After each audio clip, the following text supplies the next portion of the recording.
Okay, I love this card. I think it's a fun, a fun fold because it's not the exact same size. So you have a little interest when you open it up. You have this kind of different shapes. And when you write your message, just make sure it's within, don't write on the edge, just kind of write more in the middle. And so it's hidden, a little hidden surprise. So I'm going to show you how I did that card. And so I have all my pieces here.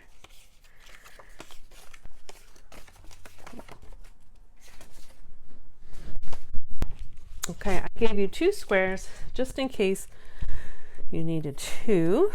I'm going to put my drums on my block.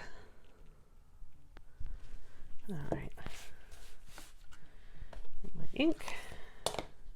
Again, for the drums, I like to ink it kind of this way. It's a big stamp, so I find I get better coverage that way. I'm going to center it as best I can on that square. There we go. So I will save that for later. I'm going to color the drums the same because I actually really like the blue drums. I think of drums as either red or blue. And so I showed you already how I did the red drums on the other card. So this one, I'm just going to use this one color. This is the Pacific Point. Oh no, it's not. Excuse me. It's the Night of Navy. And you can kind of see that the drums have this roundness to them, right?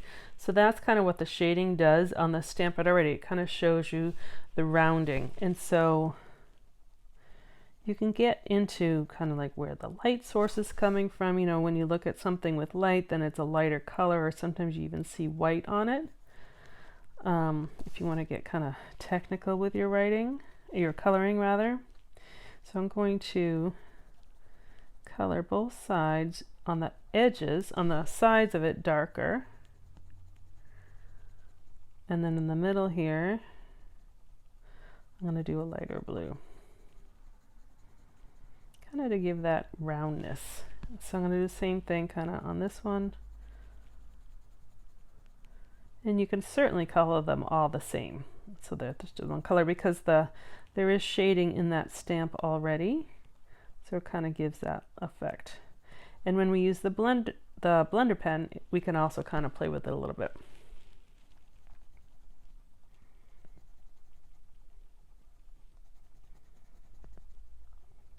This one I think I'll just actually do all one. So I'll just have the light kind of showing really here and a little bit on this side. So let me give a little more color on this, like that. And then at the top here, again, we'll use that blender pen to fill in all like the little missing parts, like that. And so I'm going to do the same thing I did with that other drum card. So I'm going to color with my gray marker, kind of like all the stands and then the edging of the drum. It's like that chrome.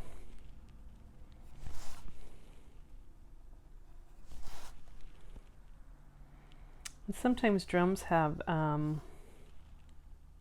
either a different color on the front or a little logo or something. I'm just going to leave that, but you could certainly color that in. Again, you use the shading a little bit. But I'm just going to leave mine plain. But you can certainly experiment. Just stamp this on some scrap paper and see what you like. See what colors you like. Which color? Oh, I missed a set. See what color combinations you like. 2 different colors together. I missed this drum over here. Make that one darker. It's in the back. All right, so I'm going to do the same thing I did with the other one with the symbols. I'm going to use my the Daffodil Light in the Early Espresso. Do that yellow. I don't really know if symbols come in any other color but gold. Might be worth looking into if you have a drum fan. So I'm just putting a little of that brown on top of the yellow. It kind of turns it gold-ish. All right, so I'm going to take my looking for my scrap paper. My blender pen. I always try to make sure I cleaned it. I'm going to go over with a yellow. And I kind of put those two together. So now it's kind of goldish. And then I'm going to do the brown. So not the brown, the blue. I'm going to start on the sides because that's how I started coloring. Because I want just to kind of, I don't want the whole thing to be all like one depth, I guess, of the one color. So you can kind of see it better on this one. So I'm actually going to leave that white. I'm going to leave that there because that's kind of where the lights are coming into.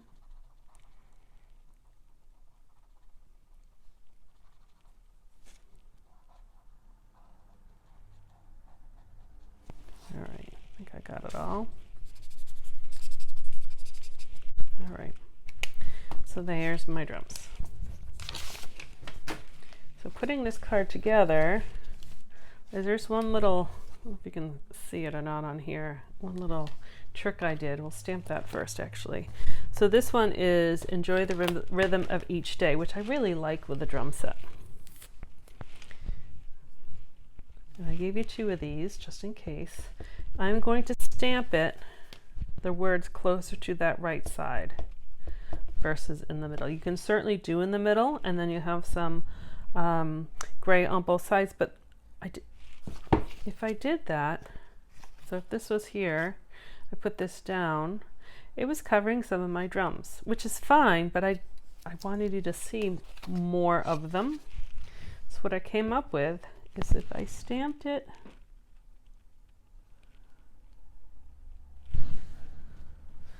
towards the right side, so now I have this space. So what, you can do 2 different things. Let me actually stamp both of them so I can show you both ways. And then I'll pick the better one. Since I have 2. Okay. The first way that I came up with is I took my trimmer, which has a score mark on it. I'm actually going to turn it upside down so I can see better. So I'm going to make a score line pretty close to that E. If you can see a little score line. So that's going to fold back. And then I'm going to do another score line. I don't know, maybe about like 1/8 of an inch wide.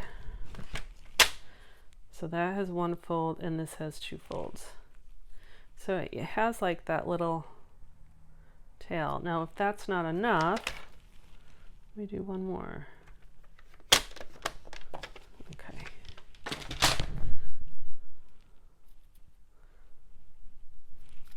Like that. So now it's kind of even, but it made it smaller. So when I put it down on my card, it has a little depth to it, but it also, it's not as much empty space. The other way to do it is if you don't have a score, you can just take a straight edge and just kind of fold it on a ruler and then just fold it back on the ruler like that. But that might not be, I might have not done that enough.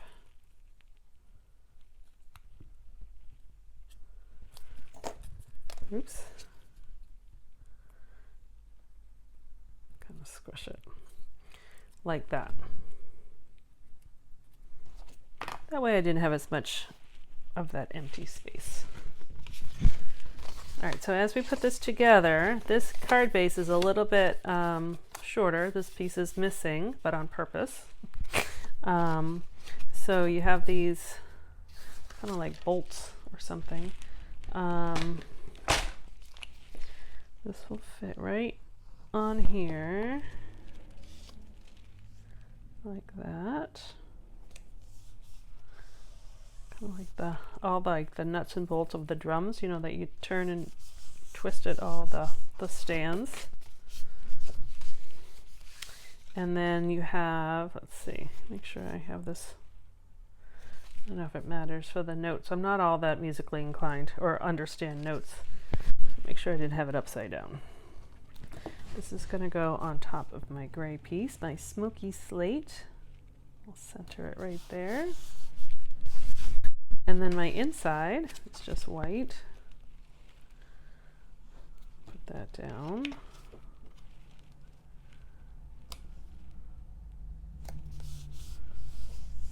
All right, so that's gonna fold on like that. This is a great fun fold. You could also, if you didn't want to cut this piece off like I did, you could also score it and tuck it under, and so it's just folded under. But it's a fun, yeah, okay. For some reason it was looking upside down to me. When we put this on, make sure there's no glue on this side, right? We don't want any glue on this side. We only want glue on that side. So sometimes that's what I do. I just kind of put it down and I flip it over so I know where my center line is. And then I still even go within that line and then put that down. And so then that opens like that. There's no glue coming out. And then this is going to go, oops, not that way. This is going to go right on top. I suppose you could use dimensionals there too. And I want to have a border on there. And then I'm looking at them both. They both kind of look the same. I think that one might be better. When I put this on here, I actually even had a little tail coming off, and I like that. You could have it just go on the black. That looks nice too. Or you could have it go off. If you're going to have it go off, just make sure there's no adhesive. So I just flip it over again like that. And then I find my dimensionals. I'm going to put a dimensional right here. I'm actually going to put one right next to it, because that one kind of sunk in a little bit. Could even actually squeeze in 3. Yep, okay, so 3 fit. I have a little space here so there's no glue or anything hanging off. And then those 3, and then I'm going to put a little glue right there. So when I put this together, I'm going to keep this kind of closed. I'm going to put that where I want it. So those 2 stick. If I opened it up, if I glued it down like that, then that took away the whole thing. So when you put it down, make sure it's kind of close together. Like that. That's just a little different way of applying a label. All right, so there you go. So, oh, I forgot little doodads here.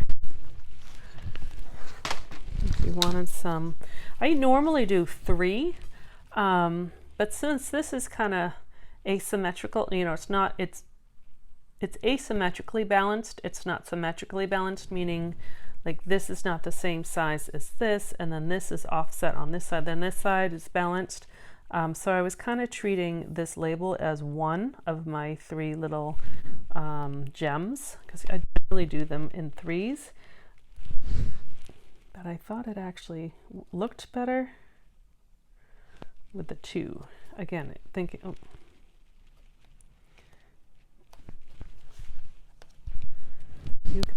You can play with it. Sometimes I'll put them down really lightly, and so I can move them like that. I can move them around, and when I like them, then I kind of push them down. So you can put your gems you want. You can put some on the outside, wherever you want. You have plenty to play with. Okay, so that's that card. We have one more.